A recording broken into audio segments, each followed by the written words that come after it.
guys! So welcome back to my channel again. So it's me, Lucia Baliling. Guys, for today's vlog or for today's video is tutorial video po tayo today. So gusto ko lang kayong turuan kung paano gumawa ng ceiling. Ayan. Paano gumawa ng ceiling balloons sa mga, this is idea. Kung gusto niyo pong mag-DIY sa inyong mga party, bibigyan ko po kayo ng idea, guys. So, ayan. Kailangan lang natin, itong team kasi today is, ito yung team na Cars. So, Cars team, we have color red, white, and also black. Yes, for today's video.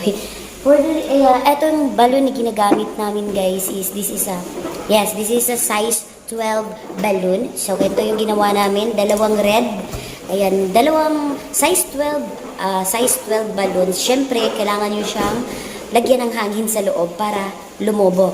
Yes, so, size 12 balloon, 2 red, and dalawang white at saka black. So, this is at size 12 pa din siya. So, pagtabihin lang natin sila, guys. Ganyan lang sila. Nagde-depende sa inyo kung may iba kasi yung gusto, medyo maliliit lang yung balloon. So, wag masyadong over sa hangin kasi puputok bigla yung balloon. Dapat tama lang or hindi siya talaga as in over sa hangin sa loob ng balon. Ayan, ito lang siya, guys. Tapos, ganyan lang natin sila. Parang, i-mix lang natin sila. Siyempre, kailangan natin ikot para hindi po yan sila magkakahiwalay.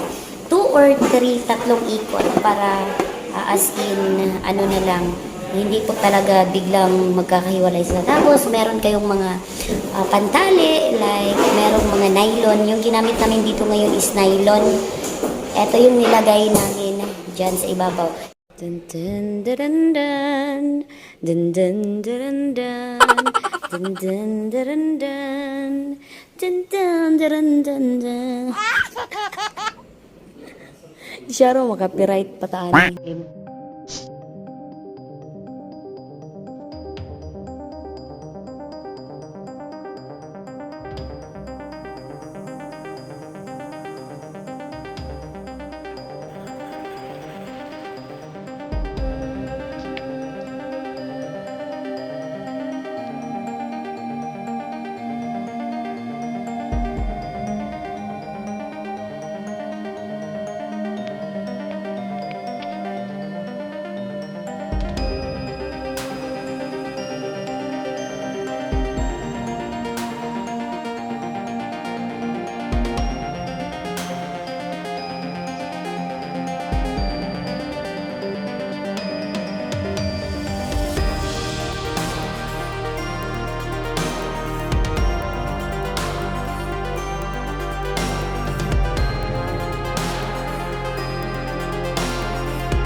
Yun yung ating finished product.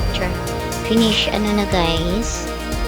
So, ceiling and yung apat na traffic light. Traffic light na balloon. Yun siya guys. So, diba? Sobrang dali lang yan. Super easy lang yan gawin. Kailangan lang talaga ng balloons and syempre mahabang pasensya. Yes. So, ayan lang siya. That's it. Sample video at simple vlog lang ito. Sana may nakuha po kaya kayong idea. Lalong-lalo na kapag ano po kayo, DIY po sa inyong mga event. And that's it.